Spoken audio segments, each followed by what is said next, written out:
Hey everyone, this is Bathmetrics. Welcome to episode 7 of Mixing Loud with Clip to Zero.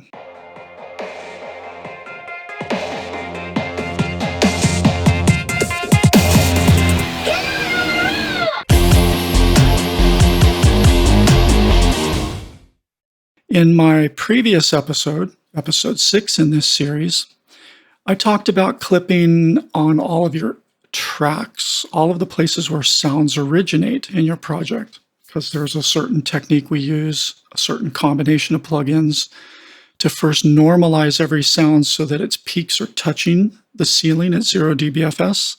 And then after that, we drive those peaks further up past 0 dB into the clipper. Now, this video is going to focus instead on clipping at the buses in your project, all the places where tracks come together and those signals sum at their bus points, and then all the sub buses sum together at higher level buses, and there's this whole upward cascade from your original tracks up through all your buses to your pre-master and your master. So we're going to explain why we clip at the buses too, and show some tricks and techniques for understanding what's happening there, understanding if there's a problem at a bus point. And it's a little different and a lot simpler than clipping with the tracks. But there's some conceptual and philosophical stuff I want to explain about this and why we do this. Now, before I get into the actual meat of the video, for people that are landing on this video for the first time, this is a ongoing series with its own playlist. So I recommend you subscribe to my channel so you can be aware of the new videos as they come out. I'm covering lots more topics. I'm only on episode 7 of this planned list of topics that all have to do with Clip to Zero and working in this way. So be aware of that. And if you're going to talk about this stuff on your Discord channels and your forums and so on with other producers, can I ask you to share the playlist link instead of dropping them in on a specific video? That way they'll be aware that there's a lot more context around, whatever you might be talking about, and they can catch up with where you're at. Okay, so let's get into the meat of this video. I'm going to be covering these general topics, and I'm going to introduce the concept of the clipper cascade, because that's really what we're doing by having clippers on every single track and every single bus. You'll notice as you look through my project template, you see all these little instances of bus CTZ, bus CTZ, bus CTZ, and so on. And then it's only on the individual tracks that I have a different rack that has that DP meter plugin to do the normalization to 0, followed by the clipper. But the bus clippers, the bus racks, are quite a bit different. Like, let's look on my chords bus. And if we look inside, all it is clippers, okay? And it's just, this is my little rack. I always start with KClip, like I demonstrated in the last video. I always start with KClip early in a project because KClip is extremely low latency, extremely low resource usage, takes almost no resources at all, incurs no latency. So it's very lightweight, and you can have dozens and dozens of these all over your project. And it's the dirtiest, if you will, of the 3 possible clippers I use. I also, later in the project, when I get into final mixdown, I start asking myself, okay, for this particular sound, do I want that slightly harder, dirtier sound of KClip? Because sometimes I do. Sometimes I want to keep KClip right through the very end. But some signals may benefit from using a slightly different clipper. So there's a more resource-intensive clipper called Newfangled Saturate. These are plugins that I recommended in my episode 3, the plugins you'll need. So now is the first time I'm talking about them, and I should talk about them because I've been getting comments already saying, hey, have you heard about these plugins? Well, yes, I have, and in fact, I do use them. So Saturate is this one. It's a lot like KClip, but it has some extra goodies in it. It's worth having if you can afford it. It is sometimes a better choice by the time we get to final mixdown. And then the other one that I use isn't strictly a clipper. It's actually a wideband limiter with 2 limiting stages. It's designed to be super, super lightweight. And like KClip, you can put dozens and dozens of these all over your project. But I'm going to be honest right up front. A limiter isn't always the right type of clipping for a sound. A limiter often will be a little too smooth and a little too warm in ways, but it's the perfect kind of clipper for certain types of sounds. And I will have a later episode where I get more into the mixing phase of things, where I talk about how and why I make decisions which of these clippers to finally settle on for a given track. Okay, so that is coming. And if you do use TrackLimit, if you're trying to get ahead of me in this series and can't wait for that episode, my best advice is if you want it to act like a clipper and sound like a clipper, you want to set it to the punchy style, and you want to use a release time that's somewhere in the range of around 50 to 60 milliseconds. I usually start closer to 50, and I don't think about it too much. This is kind of my default. I'm using TrackLimit as a clipper setting, okay? So the point is I have these in a rack, and they're early on in the project, I keep these 2 deactivated so they're not using up any of my project resources. But when I get to mixdown phase for any given track, I will often enable these 2 extra clippers, and then I can just click this button while I'm listening to the sound and decide for myself really quickly which clipper I want. Okay, which one sounds best on that channel? And that's the whole reason I have this rack. So as this video series continues and you wonder what these channels are, I figured I should stop and explain those real quick. So let's deactivate these again so they're not messing with my project.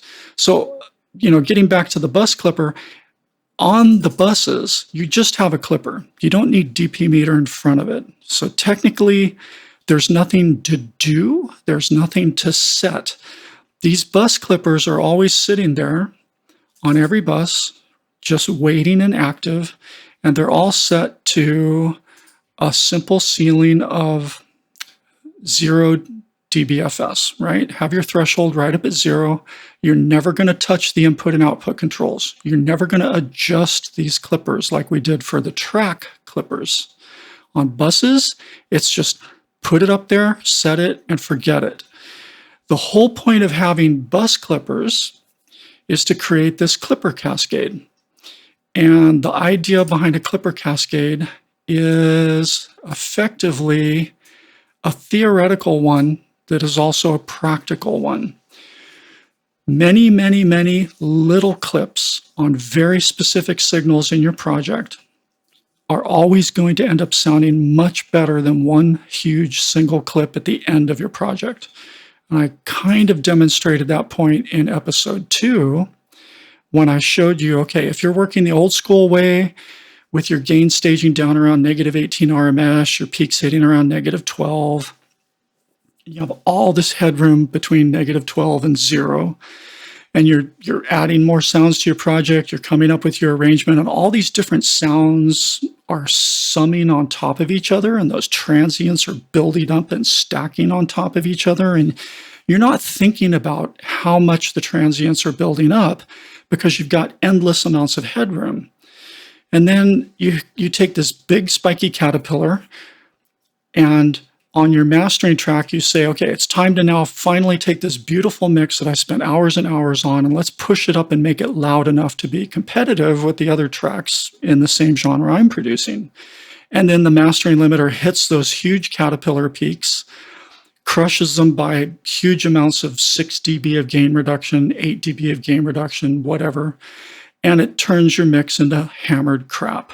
Okay, I demonstrated that in episode 2. If you haven't seen it yet, go see that demonstration. You can hear it for yourself, right?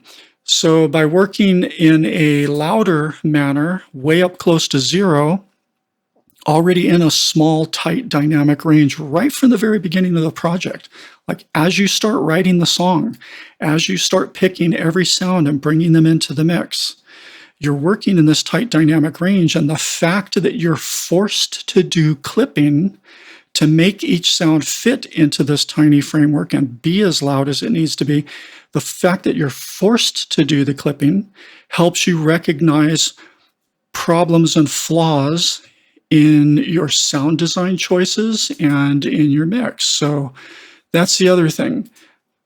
Clipping, even at the buses, where 3 different tracks may sum together, and those sounds may be layering together or at least overlapping in certain ways, by also taking each track sound that you have meticulously chosen and clipped and gotten it loud enough to fit into the mix, now you're faced with the problem of what happens when 2 or 3 or 4 or 5 of those sounds are all layered on top of each other and getting clipped again at their immediate parent bus, right? Because more clipping is going to happen at the bus. And that's going to expose flaws in the way you've arranged your sounds and in certain types of mixing decisions. And I'm going to talk about what those flaws are again a little bit later in this video. I summarized them back in episode 2, but I'll summarize them again as we get towards the end of this video. So having bus clippers, in addition to this point, which I'm going to talk about more in just a second, they're like canaries in the coal mine. They're early warning systems. They tell you about problems with your arrangement and your mix that you would never have encountered if you were working in the old school way at a low RMS, like negative 18 RMS. Because again, when you work that way, you don't hear the problems that are going to happen eventually when you try to push everything through a mastering limiter and push it up into a small dynamic range to get loud enough. Instead, if you're working this way, every step of the way, the bus clippers are telling you what's happening. They're saying, wait a minute, you got a problem. Do you hear this distortion? Are you hearing this clipping distortion that's happening on this particular bus? And it's not sounding the way you expect it to, something sounding a little squashed? Well, this is your early warning system. I'm going to demonstrate that. So let's circle back briefly to the theoretical reason why we want to have lots of little clips instead of one big clip. I want you to think about the fact that on any given track, you have a certain sound that's playing a certain role. It's probably got melodic things, a melodic component to it. And then you've got other tracks that have other melodic components. You may be playing counter melodies, or you may be playing a slightly different variation of a melody. Like, you may have long bass notes, sustained bass notes, and then over on other tracks, you've got real quick arpeggiators playing a little melody. You've got a lead line where you're playing a melody with a certain kind of nuance and timing and feel, and all these different melodic elements are interacting with each other as they're all summing together and rolling up towards the final mix on your master. But they're kind of all distinctly different sets of harmonics. Any given sound is, the fundamental tones of the melody or chords you're playing, but then the timbre of the sound also creates all these harmonics. And it's the unique combination of partials and harmonics that give you that overall quality or timbre of a sound. So when you take a certain single sound and clip it, that's okay because everything is fairly harmonically related inside of that one sound. But when you start blending several different sounds together, they're not always closely harmonically related, okay? They're kind of competing with each other and clashing with each other and weaving in and out of each other harmonically. And they're not always harmonically related, especially if you're doing more aggressive styles of electronic music where we don't make things that always sound nice and pleasant. We often make some very aggressive, kind of annoying sounds, if you will. So keep in mind this notion of harmonically similar versus harmonically different as you think about what I'm going to show you right now. So I have a good friend, Reframinator, excellent artist, excellent producer. He's got a YouTube channel. He and I were in the same collective for a long time. And we used to argue a little bit about clipping, and I was a long, long time ago of the opinion that, one clip at the end is okay. And Reframinator's like, no, it's really not. And let me show you why it's not. And so Reframinator did this quick and dirty 5-minute video for our collective showing the theoretical basis of why you want lots of little clips on different material instead of one big clip on that combined complex material. So the link to this video is going to be in the description of this one. Go up, look at the description. I highly recommend you just pause this video right now, go to the description, go watch this video, and then come back, because everything's going to make a lot more sense if you have this little theoretical basis understood, okay?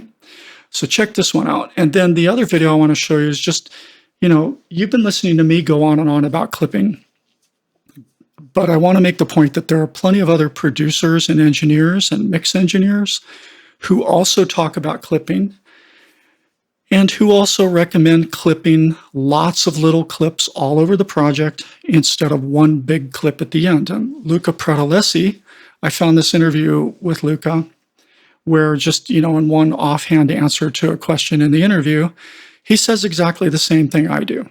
Lots of little clips everywhere, not one big clip at the end. So again, this segment of the interview, I've got it timestamped to go right to the spot where he's talking about this. Now, if you're not familiar with Luca, he is a Grammy-winning mastering engineer and mixing engineer for the electronic and pop industry. He knows what he's doing. I watch a lot of Luca Pratolesi videos. He talks about clippers here. So go watch this one. It's a short little 1-minute segment. Again, the link to this will be up in the description to this video. Honestly, I see so few people talking about clippers. The only other person that talks about clippers a lot is David Nazi of Mixbus TV. And David is also a very respectable professional mastering engineer. I watch almost all of David's videos. I learn a lot from David.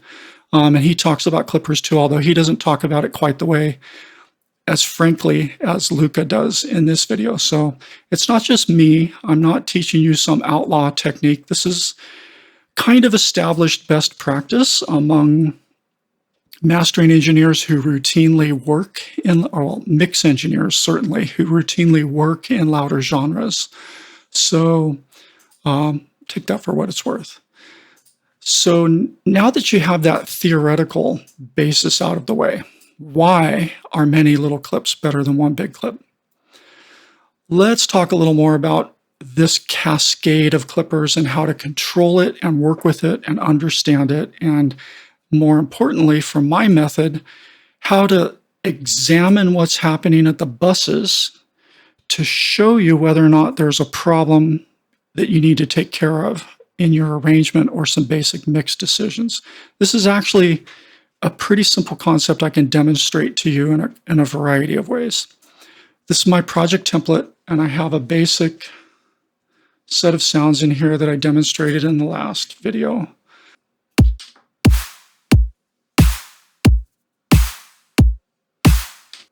Now, this kick and snare are happening on two different buses, and they are being summed together at the drums bus. See, let me collapse this one and get this one out of the way too, right? So kick, snares, and tops are each getting separate kind of processing treatment, and then they're all coming together at sub buses and merging on my drums bus. So look at the level of the kick and the snare. Right, the kick is definitely hitting 0, so it's already getting clipped a tiny bit to get set to the loudness I need it to be as part of the anchor and framework for this particular mix. The snare isn't hitting 0, so the snare is not getting clipped. It's loud, but it's not pushing up into the clipper at 0 and therefore getting clipped. And this is what it actually looks like. Let's open up SciScope and get it in the project for you. And let's turn on the kicks and the snares, right? So kick is hitting 0. These white lines are 0, dBFS. This next line down is about -3, -6, -9, and so on. It's kind of a logarithmic progression. So you can see the kick is going right up to 0, but the snare is under 0. And this doesn't show you the actual peaks unless I zoom in super far and look for the highest peaks. The actual peak of the snare is getting up to negative 1.6, but in general, it's all down below negative 3 for most of the actual meat of the snare, this blue colored snare. But if I show you the sum of these two signals, which is one of the reasons I love SciScope, is not only can you look at individual signals or layers of specific up to 8 different signals, but you can also say for any signals I've selected and I'm showing in the layers, show me how they sum without me even having to go solo tracks in my project and print it out into a clip and then look at the clip like a lot of us are used to doing. You can just use the oscilloscope. So show me how those add up. Oops, I probably have to play them again. Okay, how do they add up? Well, there we go. That's telling an interesting story, isn't it? And I can grab this thing and kind of squeeze the scale down a little bit. So again, these white lines here are 0.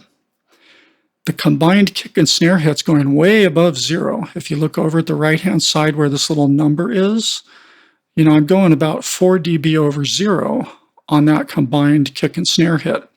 So this has to be clipped off, or I'm going over 0. And you don't ever really want to go over 0.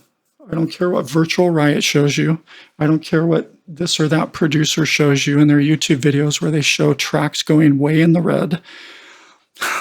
Yes, it's absolutely true that in your DAW, on any given track or bus, if you're going over 0 and these numbers turn red, it's not really clipping under the covers because every track and bus is 32-bit float and there's scads of headroom above 0.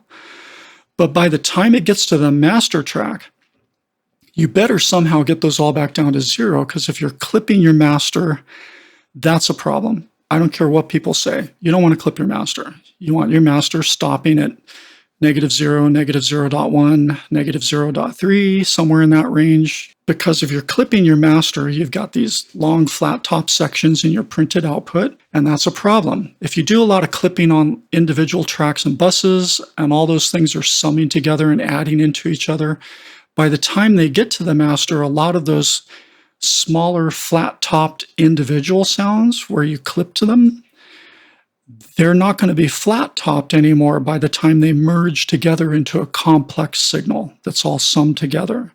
So clipping in your project is okay. Clipping at your master, not okay. So why push everything into the red? That's just as bad as working down at negative 18 RMS. If you're letting all these tracks go into the red, you don't understand how badly things are going to eventually get clipped at the master. Whether you're going over 0 or whether you're letting your mastering limiter clip them back down to 0 or negative 0.1 or whatever. If you don't understand what the clipping actually sounds like at each step of the way, you don't have a good picture of your project. You don't have a good picture of your mix. You don't know what's really happening. You can't predict what's going to happen by the time you try to bring everything back under control over on your master. So by clipping at our buses, by thinking about, being able to look at how things are summing together in an oscilloscope, you can see right off the bat, I might have a problem with the way my kick and snare come together, go way over 0, and have to be clipped yet again, right? Because I may have already clipped the kick and the snare just to get them loud enough. So what happens if I add them together and clip them even more? Okay, so let's talk about how to see whether or not this is a bad clip, whether or not this clipping is hurting the combined sound of the kick and the snare somehow. So the way you do that, it's the simplest thing in the world. The way we do this is we go to the bus where the clipping is happening. Kick and snare coming together here. This is the amount that's getting clipped. So let's hear what that clipping sounds like if we turn it on and turn it off.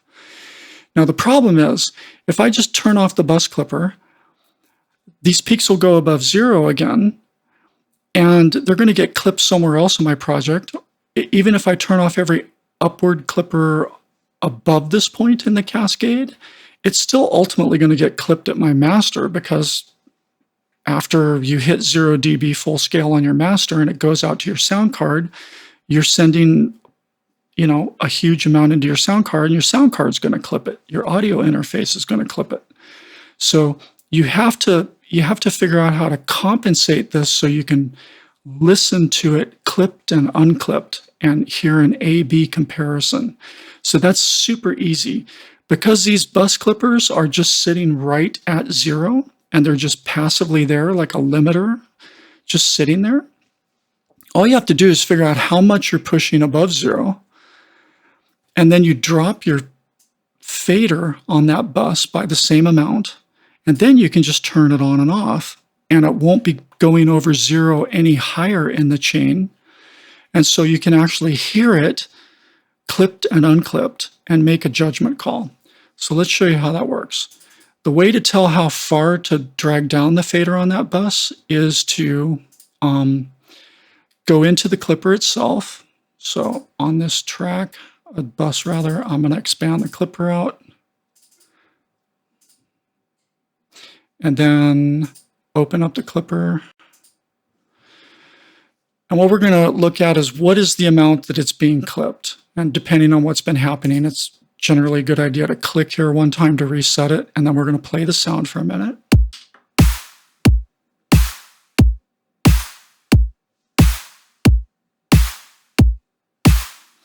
All right, so, we're clipping about 4.9 dB off of that combined kick and snare hit. So we come over here to our drums bus. We take this down by, negative 4.9. Or you could go a little bit further just to be on the safe side if you want. Let's take it down to like negative 5.3, right? Another half a dB down, roughly. Okay, so now that we've drop this volume by the same amount as clipping, if we then simply turn the clipper on and off, we're no longer going to hear, we're going to hear it clipped and unclipped, but even when it's unclipped, these peaks will now effectively be still sitting below 0. It's like we've taken this whole signal that you're seeing here, and we've reduced it by, 5.5 dB. So even unclipped, these peaks will now be sitting below the 0 line, and that's what we want. So let's listen to it, and I'm just going to click this yellow button here to turn the clipper off and on and off and on, and see if you hear any difference in the quality of the kick and snare when they hit together. Since the kick is the constant one and you can hear the kick by itself every other beat, just really let your ears focus critically on the kick and ask yourself, does it sound like that kick is changing and getting squashed in somewhere away? Am I hearing a squash?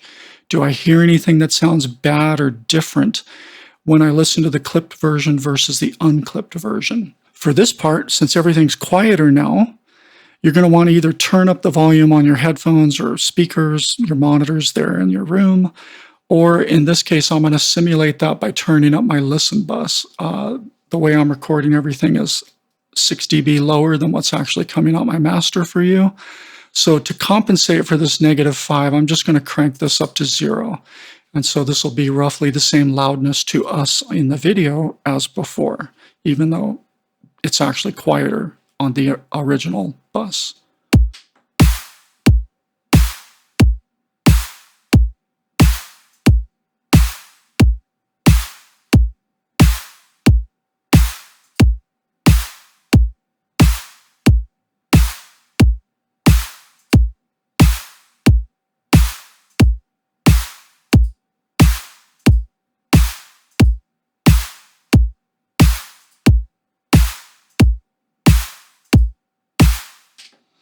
Okay, if you hear a difference, is it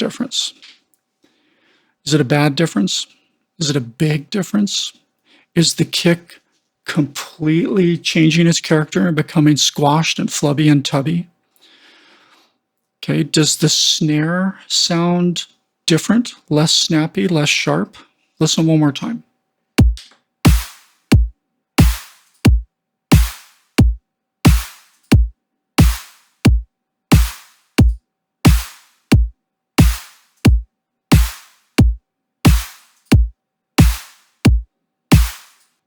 right?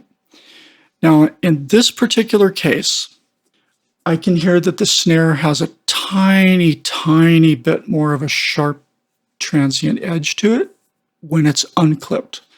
And that stands to reason, right? I mean, look at the duration of this transient part of the kick and the snare. It's a pretty long duration. If we actually zoom in here and measure this, you can hold down the control key and actually drag and see how many samples that is, or how many milliseconds. So that's about duration ms, 48 milliseconds that's being clipped on that combined hit. Of course, you're going to hear that if you listen really critically. Now, the big question is, does it sound bad despite the fact that that snare is being smoothed out just the tiniest bit? Does it sound like a bad snare all of a sudden? Does the quality of the kick sound that much different or that much worse? Or is this an acceptable compromise? Because remember, as I pointed out in episode 2, clipping always involves compromise. As I pointed out in the last video, episode 6, you don't want to clip more than you need to, because clipping will always involve some kind of compromise to your sound. Clipping intelligently and using clip to zero, you can't just clip everything willy-nilly and go by the numbers. You also have to use your ears, and you also have to use your subjective taste and judgment. And you need to ask yourself, am I okay with this amount of compromise? Because clipping always compromises your sound. The trick is to do it in a way that's as transparent and as masked and as unnoticeable as possible. But one thing that clipping at the bus will tell you right away, and doing this little A-B comparison at a bus where you see and notice clipping is happening, is it's going to tell you, should I change my arrangement? Should I change something about my mix? So what would you do in this case? If you decided this sounded okay to you, and in this case I do, I mean, I set up this pattern so that it would sound okay together. I'm trying to get my kick and snare to a certain loud level so that I can hit -7 LUFS easily on any kind of project based on this starting kick and snare. And I'm okay with that compromise. I don't think it sounds bad. Sure, if I listen to it compared to the original, I can hear there's a difference, but is the difference bad? That's the key. Now, your subjective judgment may be very different than mine, especially if you're using a fatter, rounder kick instead of a knocky kick like this one is, and especially if you've got a lot of characteristic tone to your snare. You might not like the way the tone changes when it gets clipped a lot, when you double the kick and the snare on top of each other like this. So if you, for any reason, decide that as you A-B a bus on and off, you go, I don't like that. I think that's too much of a compromise in the name of loudness. Well, then you have to stop and say, how can I fix this?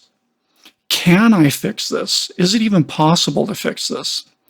How can I stay at my loudness target and keep these things loud and let them get clipped and make it okay? Can I improve this somehow? Because there's something about it I don't like. Okay, so there's a lot of choices you have here, and one could be a simple arrangement choice. Why am I stacking a kick and a snare on top of each other? Why am I doing that? It's kind of a given in a lot of loud electronic genres. You don't stack a kick and a snare on top of each other because of this exact problem. It might get clipped too much in the end. So I made a lot of sound design and mixing choices so that these two things could be combined well and still get clipped when they're stacked on top of each other. I made choices that I'm okay with. But if I weren't okay with it, one option I have is to simply not layer the kick and the snare. I could go back to my original clip, and instead of stacking the kick and the snare, I could use one that's just a 4 on the floor kick instead and get rid of the snare. Or I could use a common kick and snare pattern. Let me get this out of the way, where it's like kick on the downbeat, snare on the backbeat, kick on the downbeat, snare on the backbeat, but not doubled like this, right? So that's an arrangement change to help me stay in the loudness zone I want to stay in. That's one way to do it. Another way to do it is to go back and revisit the sound design on your snare and kick. Maybe you need to adjust the EQ of the snare and the kick so that the snare, parts of the snare aren't overlapping with the important parts of the kick spectrum, and the snare is maybe a little brighter and a little thinner, and isn't you maybe de-emphasize the body of the snare that might be down around, the 100 to 200 range. Maybe you separate them in the spectrum a little bit. Or maybe another arrangement decision you could make is you could say, well, if my snare has a really short, thin, snappy transient, this is a very fat, long transient snare because it's a white, noisy snare like we use in mid-tempo a lot. But if this were a more traditional, like super thin transient at the top and then quickly sloping down kind of snare, you could just push the snare a little bit earlier in the arrangement so that the transient of the snare hit just before the transient of the kick, and so they weren't summing together as high on top of each other. So the point is, you use the clipping you're hearing at the buses to help you decide whether you might need to change your arrangement, whether you might need to rethink your mix, whether you might need to apply, I don't know, side chaining wouldn't make much sense in this case, but in another case I'll show you in a minute, it makes a lot of sense. So I think I've hammered on this enough, but let me remind you one more time about a little thing I show in episode 2. Go to the very, very end. I talk about a trade-off between loudness versus freedom in your arrangement and your sound design and your mixing choices. Right? If you want freedom in the way you arrange your sounds, if you want freedom in the types of sounds you choose, and if you want more freedom in your mixing decisions, you have to accept quieter mixes. You're not going to get loud. That's just how it is. If you need to have competitively loud mixes for whatever reason, which isn't always important. I mean, don't go for loudness just to be loud. You should have a reason to work in a super loud range. It should be a competitive reason because the genre demands it, right?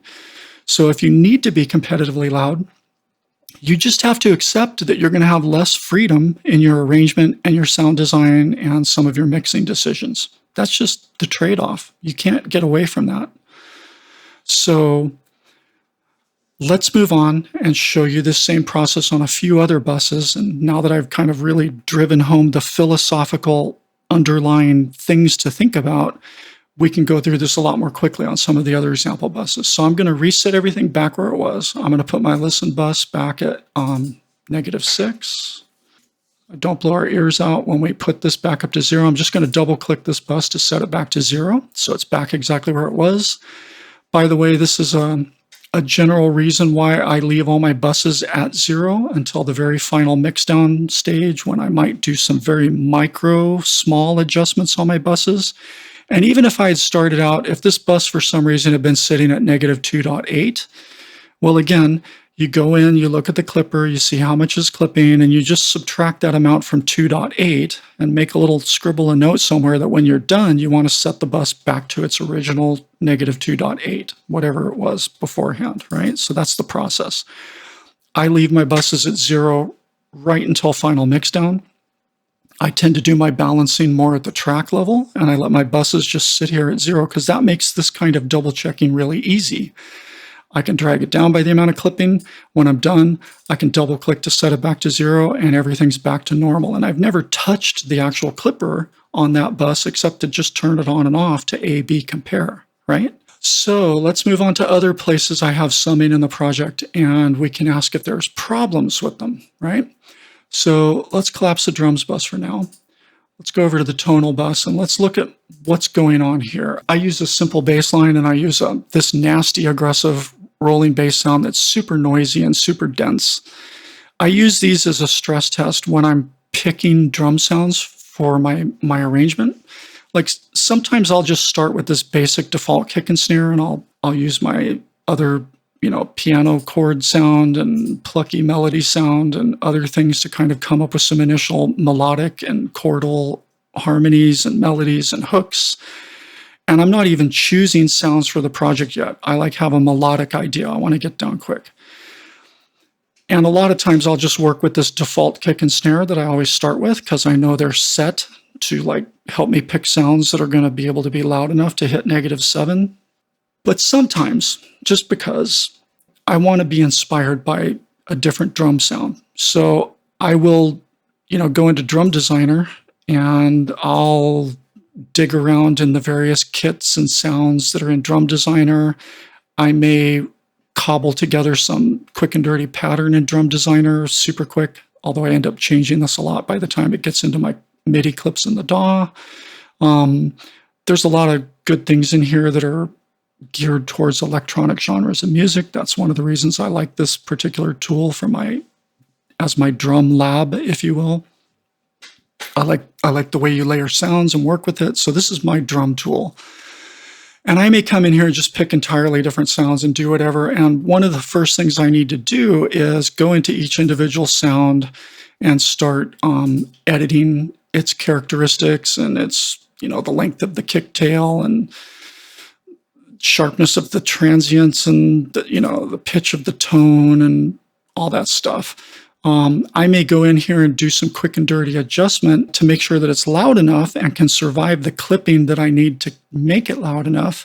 I may be doing all that long before I work on other things in the project. I want to start with a cool drum beat and kind of an interesting set of kick and snare and drum top sounds, right?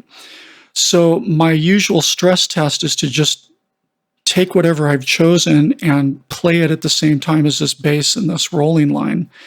Because if the sounds themselves, I can't make them poke through this dense of a sub-region and mid-range region, then I have to keep looking for different sounds that can poke through, okay?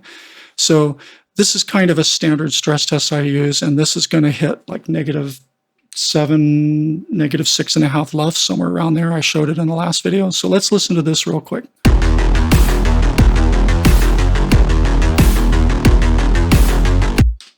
All right, so one thing that I've got happening here, if you look real carefully, I have this rolling bass line on my drops bus. And the drops bus is part of, other chordal and melodic sounds and lifters and atmosphere and Foley that's on my midline bus. My subs are on a different bus that's parallel to my midline bus. So both of these two buses are coming together on this tonal bus right here. So clearly I'm going to have some summing of the sub and the rolling bass happening on this tonal bus. So let's flip back to the mixer view just to make it easier to get to the clippers and stuff. Let's turn off the kick and the snare. Let's turn on my monitoring of the subs and the midline. So there's that blue waveform is that rolling bass line. The purple waveform underneath it is my sub. Okay, when I sum them together, that's what the summed signal looks like. So we can see there's a few little places where the combined signal is going above 0. And I look at that and I think that's not too bad. I don't even really need to listen to this bus because I know the clipping probably isn't hurting a damn thing. But just to show you how this works, let's check it out. So this is, my rolling line on my midline bus, summing with my sub on my subs bus. They're coming together on the tonal bus. So this is the bus clipper I need to check and ask myself, is this clipping problematic, right? So let's go through the exercise. I'm going to drag this down a little bit. So here's my tonal bus. It's currently at -2.1 in this project, okay? So I need to think about that as I'm doing some of my settings here. So we're going to open up the bus clipper, open up KClip, and see how much clipping is happening.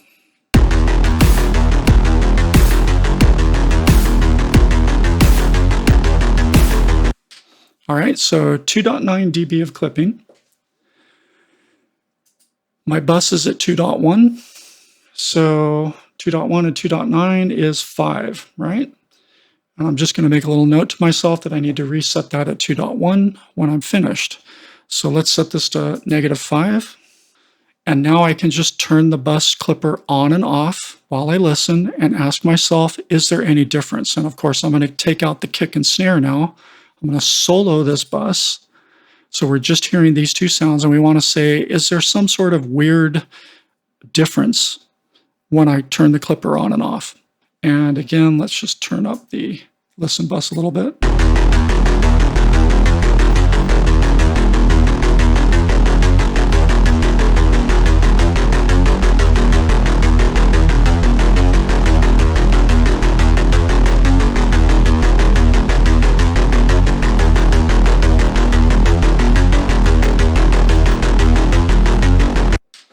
I mean, could you hear any difference there?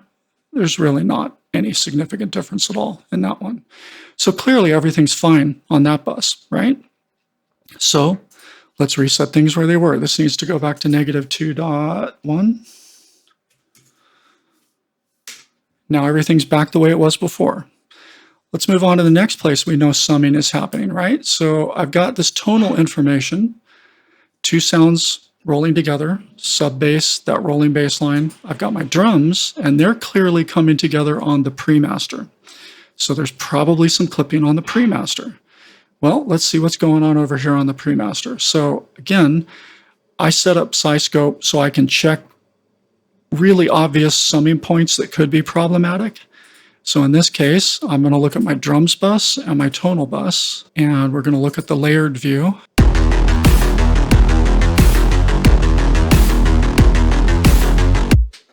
All right, so clearly I've got tonal information right up at 0, nice and fat, using up the full scale.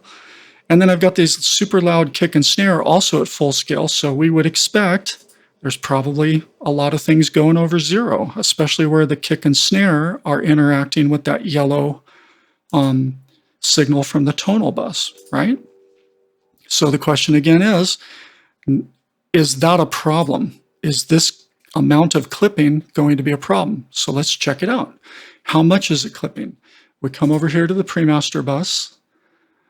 We open up the bus clipper. Let's reset it and see how much it's actually clipping.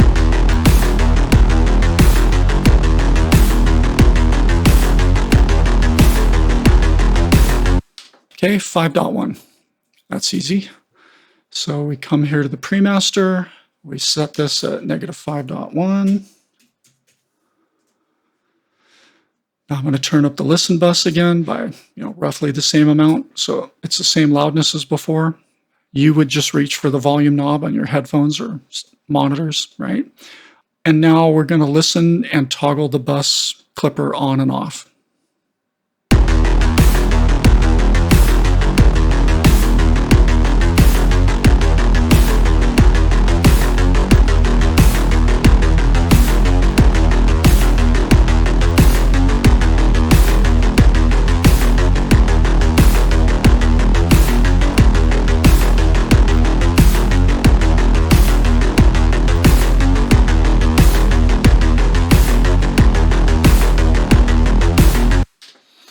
Now, what do you hear?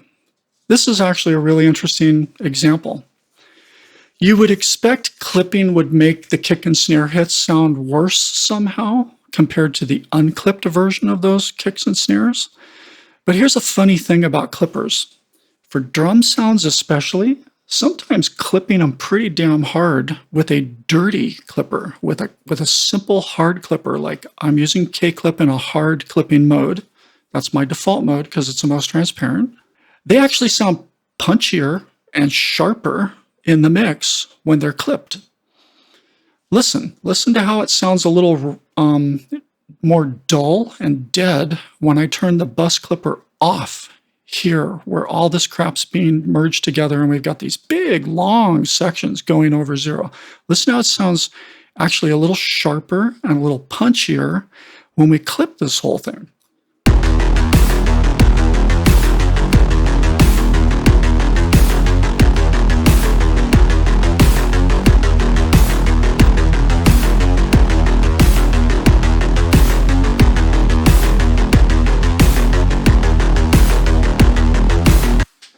right? That actually sounds better clipped for this genre of music. You want that sharp definition.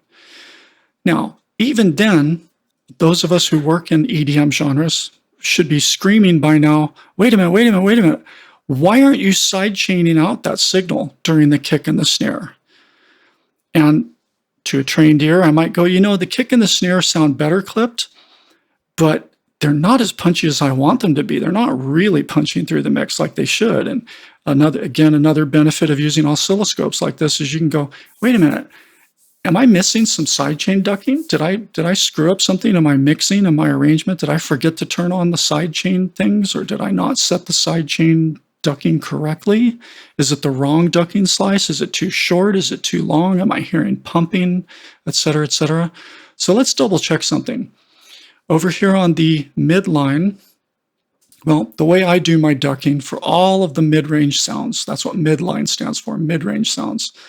All of these mid-range sounds, I don't duck any of these individual sounds or buses to my kick and snare. I wait until all of these sounds combine at the midline bus, and that's where I bring in my kick ducker and snare ducker. And sure enough, I also typically need to duck my subs, and I do that on my subs bus, and you can see these are currently turned off, which I did on purpose, to show you this. So now let's say, hey, wait a minute, I'm looking at this waveform, I should be seeing some side chaining here, I'm not. And I'm listening to this, and yeah, the clipper sounds better, but it's still not quite bright enough, right? I'm still hearing a little bit of cloudiness on the kick and the snare. So let's turn those duckers on and hear what it sounds like now when I turn the bus clipper on and off.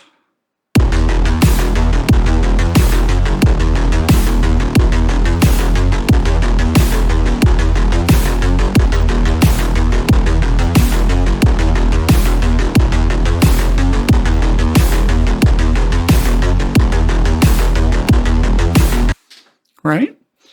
Now, not only does it sound better, because especially the snare has a hell of a lot more snap and the kick has a lot more of a knock to it, but you'll notice that the summed amount looks very different than before. Now I suddenly don't have very much going over zero on this bus here at the pre-master where the tonal stuff and the drum stuff is coming together. It's totally different. Now there's almost nothing getting clipped except this one little region where the tail of the snare and the tail of the kick, this downward slanting orange thing is crossfading into the midline stuff coming up. This is the ducking slice. It's the instant duck and then the crossfade up again in my ducking shape. And so now this combined sum is much better looking, and there's hardly anything that needs to get clipped. So not only are the transients themselves sharper, but I'm not affecting the tail of the kick and the snare hit much at all. And so this doesn't even need to be as far down anymore, because if I look at my pre-master and I look at how much is actually getting clipped now, it's going to be a lot less than 5.1.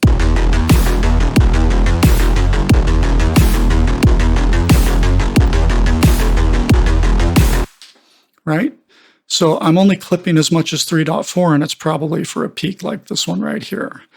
So that's the basic process. It's like, okay, am I hearing problems? Do I hear a problem? If I hear a problem, what can I do about it? Do I need to change my arrangement? Do I need to change something about my mix decisions, like my ducking or not, or EQ slotting, making things share the spectrum, making things share the stereo field, and a bunch of topics that I will be covering later in this series, where I talk about giving overlapping sounds their own space in the spectrum, or their own space in the stereo field, or their own space in the depth field. That's coming later.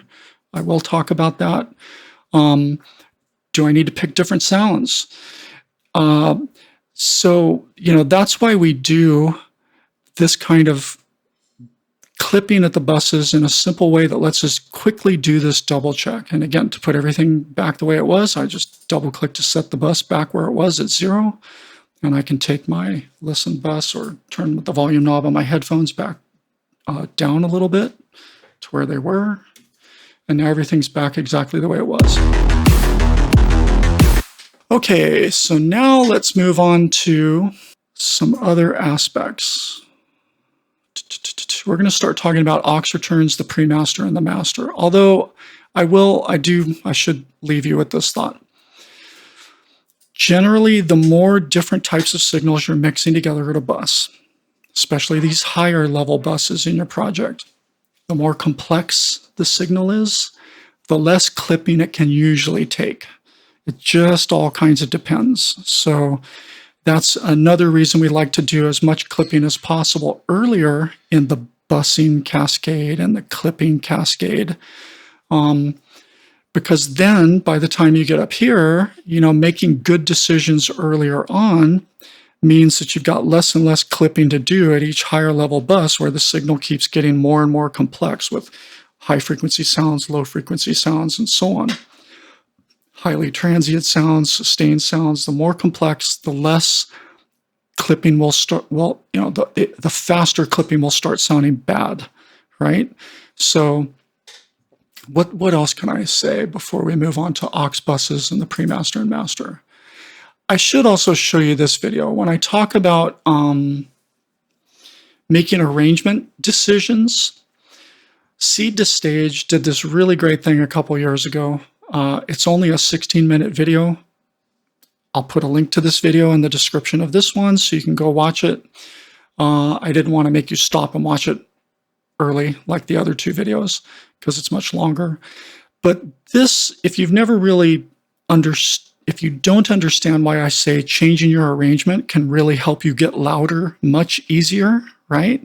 This video goes into great detail with a great example project, and he shows you a lot of before and after decisions about if you arrange things one way, you just can't make it very loud.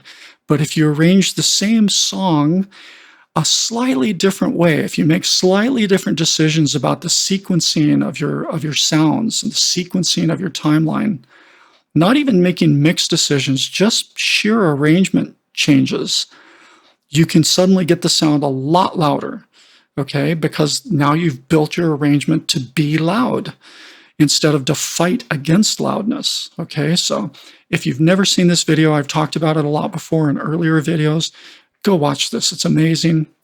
He's a really good teacher. This is a really excellent explanation of the concept. So go look for that one too. Okay, so let's talk about aux buses and the pre-master and master. First, let's talk about auxes because that's a confusing one to everybody at first.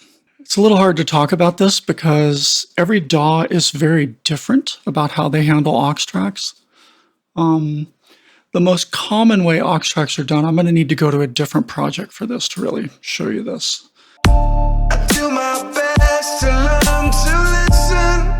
Right? So this project, I don't have any. I'm not using any auxes. This was just a quick and dirty demo of a specific concept. Let's flip to the mixing view.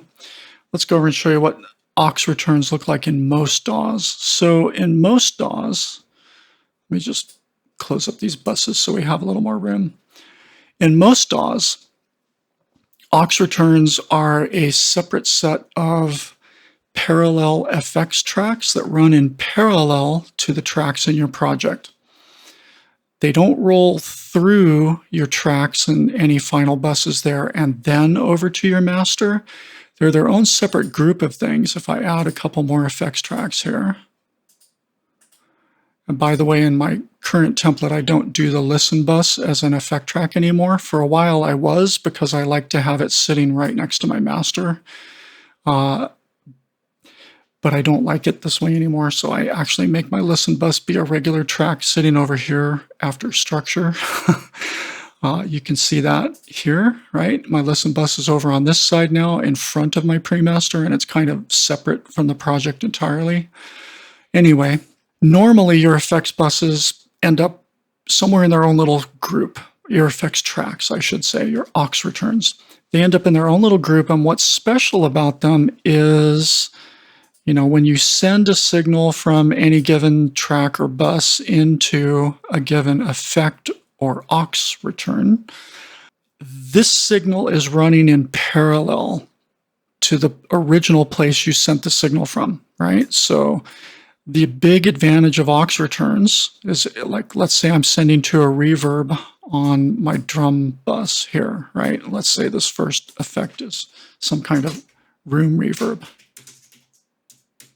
right? So I'm sending a little bit of signal to my room reverb, probably sending different amounts from each drum inside the bus, but let's just keep it simple. And this drums bus is a dry signal going straight into my master. But then the room reverb, the effects return, is a parallel wet signal that is also going directly to my master. See how the routing here goes straight to master by default? So it's a wet signal and a dry signal running in parallel. That's the big thing about return tracks. And I'm really surprised how many producers don't know this. They don't really think about what return tracks are, what FX tracks are, what aux tracks are. And the problem is this: if you're working in a more traditional DAW where everything's over here on the side in its own group, this information, the signal coming out of this reverb track that has some reverbs from my drums being sent into it, right? That is being summed with the original drum bus all the way over at the master. So suddenly I have new peaks happening on the master. That's the problem. This is the thing you might struggle with a little bit in the clip to zero method, is it's like, well, wait a minute. I've been doing all this careful clipping. I've been checking how sounds sum. I've been looking at, meters and A-Bing things on and off, and I can tell how everything's summing as it rolls up the busing cascade. Sounds great. The clipping sounds great. And then over on your master, you go, what's going on here? I've got all these new peaks I don't see over here. Like, especially if you go to a pre-master first, like I do, the signal on my pre-master will look very different than the signal on my master because of all this crap getting summed in at the last minute on the master. All right? So that can be a bit of a tricky puzzle to solve, but it is a puzzle you can solve. And let me see if I can explain how to do that. If you work in a DAW where you cannot do the other trick I'm about to show you, you have to fix the puzzle one way. The best way to fix the puzzle is if you work in a DAW that gives you a little more freedom and flexibility about how to deal with these aux returns, all right? So Bitwig is one such DAW, and it's one of the reasons I love Bitwig. If you look at my standard project template, you'll notice here in my drum bus, I have these aux send buttons, and there's no other send or return buttons anywhere else here in my project. Nowhere else in my project do I have a set of aux send buttons or FX send buttons, only on my drum bus. What's going on here? Well, that's because Bitwig allows you to put effects tracks or aux returns inside of specific groups. Okay, you can have group-specific aux returns, which is awesome in so many ways. For example, most of the time in nearly all of my projects, if I use parallel effects at all for things like reverb or delay, it's usually just going to be for my vocals and my drums. In most electronic music, if you're going to use reverbs or delays at all, any kind of time-based effects, you usually do it on the original tracks of your aggressive mid-bass sounds or this sound or that sound, because electronic music's very artificial. It's not meant to sound like it exists in a real-world space. So, just because we like to fatten up drums with a certain amount of reverb and delay, it can still be useful to use parallel reverbs and delays on your drum stuff to make them sound like they live in a space together and sound kind of somewhat natural sometimes. And so I do want to, have at least one aux effect, and by the time I'm done with mixing, I might have a few more aux effects in my drum bus, but only inside my drum bus, not for the whole project. And so since the aux returns and aux effects are inside my drum bus, these returns are getting summed in parallel with the dry kicks, dry snares, and dry tops. They're getting summed together at the drums bus. And so the summing and the clipping and me being able to, look at the bus clipper and say, how much is the clipping Does it sound better or worse? It's all happening here where I can test it and control it long before anything gets to my master. All right. So that's answer number one. If your DAW allows you to do group-specific or bus-specific effects returns, definitely do it that way. So if you use Bitwig, don't put your aux returns outside of all your other busing and track structure as just these big parallel things that are summed at the very last minute on the master track, because that's a little more difficult to deal with in the clip to zero method. Instead, say I need parallel effects on my drums, so let me put a couple aux tracks or FX tracks in my drums.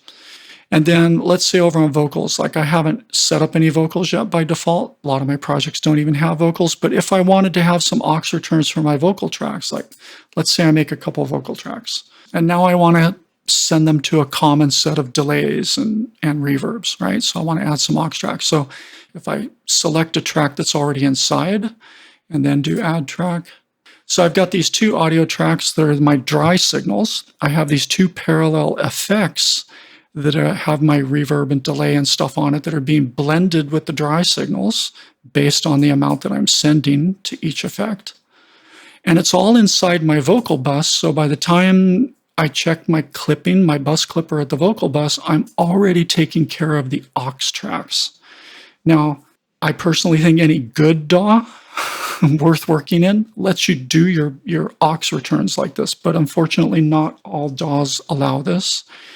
So if you're stuck with a DAW that forces you to put all your effects completely outside your normal track and bus structure, then you have no choice but to deal with the clipping that's going to happen at your master when all of these parallel aux returns are summed with all your dry stuff that you've taken care of in the clip to zero way.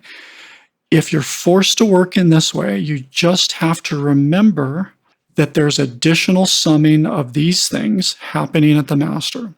And the way to deal with that is to say, okay, before I do anything else on my master, all you have to do, if you're stuck in this situation, is make sure you have a clipper at the front of your master before you do anything else like adding your mastering compressor and maybe your final mastering limiter.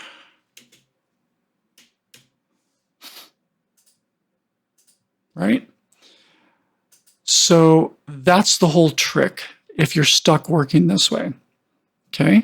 Make sure that you account for the fact that these are going to get summed with all your other stuff at the master, and at the front of the master, clip them again. And double check the clipping before you get into your final, actual mastering chain, whatever that may be. That's the trick in a nutshell. And depending on how you do your master and pre-master, again, I like to do what I call my pretty processing over on the pre-master. This is where I do things like Gullfoss or Smart EQ or virtual tape machines, whether it's, Kramer Master Tape or Steven Slate virtual tape machines or whatever. If I feel that a particular mix might benefit from that classic analog tape saturation, right? If I'm going to do anything like that, if I'm going to use Smart EQ, if I'm going to use Gullfoss, if I'm going to do some last minute cleanup of the entire complex signal, for me, I usually do it on the pre-master, not the master, so that all I have to have on my master is the final mastering limiter and maybe a mastering compressor in front of that. But if I were working in a DAW where I need to deal with aux tracks that I can't put inside my normal track and bus structure, and instead they're forced to all come together and sum with this stuff at the master, if I'm forced to work that way, what I would do instead is leave my pre-master pretty empty, or I might not even have a pre-master, right? And instead I would put these special things over on the master bus, and I would put them after that initial clipper, right? And then I would go into my final mastering stuff. Okay, so let's talk about what's going on here. One more time. I'm forced to work with these old school style of effects returns that are completely separate from the rest of my tracks and buses. They get summed at the master at the very last minute, so I have to clip that summed result first with this first bus clipper. Now, once I've clipped everything back to 0, then I can add my pretty processing, like my final EQ touches, maybe a little magic with Golfos, maybe a little tape saturation, or whatever you like to put in your final mix bus chain, right? For final coloring, okay? Not talking about mastering yet, just coloring and final EQ and maybe getting rid of resonances. Maybe I want to put reso in here, for example, or soothe, or whatever kind of, dynamic resonance controller you want to use. Maybe I stick reso in here to find some last minute resonances after all the other pretty processing. So I've taken care of the aux buses first by clipping them here. I do my last minute mix bus processing, and then I go into my mastering compressor and my mastering limiter, okay? And depending on your process that I will talk about a little bit later in this video, this episode, where I talk about pre-clipping your mastering limiter, it's a common practice in mastering to put a final clipper right in front of their mastering limiter and kind of split the workload, because when I add this pretty processing, more EQ, Golfos, more saturation, a resonance controller, even a mastering compressor that might be oversampled, I'm going to be adding new peaks in again after the bus clipper that sheared all this stuff back down to 0. This is going to add new peaks again that are going above 0. So I could either take all those new peaks and let the mastering limiter itself squash them all down, or I could say, I've got new peaks, let me use a clipper to handle the higher spiky short peaks, right? And take some of those down so that the limiter itself doesn't have to do as much work. Okay, so this is what your master track might end up looking like if you have to deal with aux buses this way. Might end up having all this stuff over here, and you might not need a pre-master or even want a pre-master. You could just have your drums and tonal stuff just going right up to the master, getting summed with the auxes at the last minute, the master clipped, processing, and then share the workload between a final clipper and your limiter. That's it in a nutshell, but I'll go into a lot more detail about this in subsequent videos.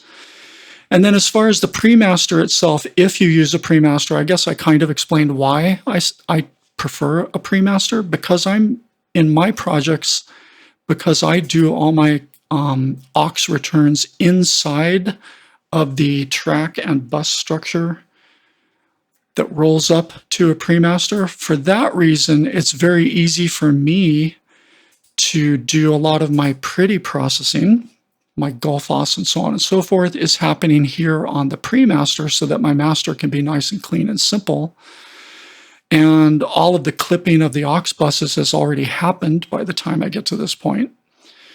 So here, the trick is you usually still want to, I keep my bus clipper at the end of these by default because these are all deactivated, and this reminds me to think about some stuff at the very end when I'm getting ready for my final mix down and mastering. By having this here and by having these deactivated, it makes me think, okay, if I want to try these things out, the first thing I need to do is make sure the signal is getting clipped back to 0 before I add these in. So I physically move this bus clipper to the beginning, and me physically moving it makes me think, oh, if I do this, it's because I'm turning these on, and these are going to create new peaks, so maybe I should come over here to my master and drop a bus clipper here first too. Okay, so that the peaks added by these, as I turn them on, those peaks will be handled, those additional peaks will be handled by this bus clipper here. And then probably the only thing I'll add after this is my limiter, right? and I'll share the workload between this bus clipper and this limiter, and which bus clipper I use just depends, but I'll probably end up using either Saturate or TrackLimit. Again, I'll get into this in a different video. So over here, if I was using Pro L, I would decide which of these clippers I wanted to use in front of Pro L to share that workload and take off the highest, spikiest peaks. They're short and simple and transient, and this will do a better job, make Pro L do less work. I might do that, or I might just use kind of my current favorite limiter, which is Limitless by DMG Audio. And this will be literally the only thing I have on my master track.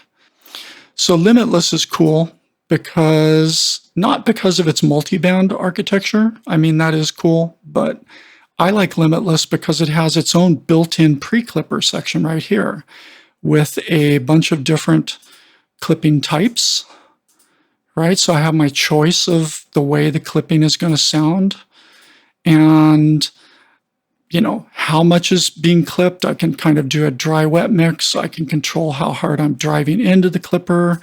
And there's a metering view here that lets me actually see the clipping and decide how far to clip it. And so that sharing of the workload between a pre-clipper and then the final limiter itself is all handled inside of Limitless. And this is a very complex limiter, so I don't recommend it. If you're new to this stuff, don't go out and buy Limitless because Baffy likes it. Don't do that. You need to understand limiting to use this limiter, but it's a great limiter if you understand limiting. For most of you, especially if you're new, I would recommend instead just putting a clipper here, even KClip if that's the only one you have. Right, just put a limiter down. Put a clipper down, then put your limiter down, right? And just do it the old school way, right? Open up your clipper, clip a little bit of the peaks, you know, share about half the workload with the limiter so that by the time you get to the limiter, there's fewer peaks for it to actually crush, and it doesn't have to crush them as far. And so it'll sound better and cleaner, right? But that's how it would work if you are able to do all your aux returns inside of your normal structure.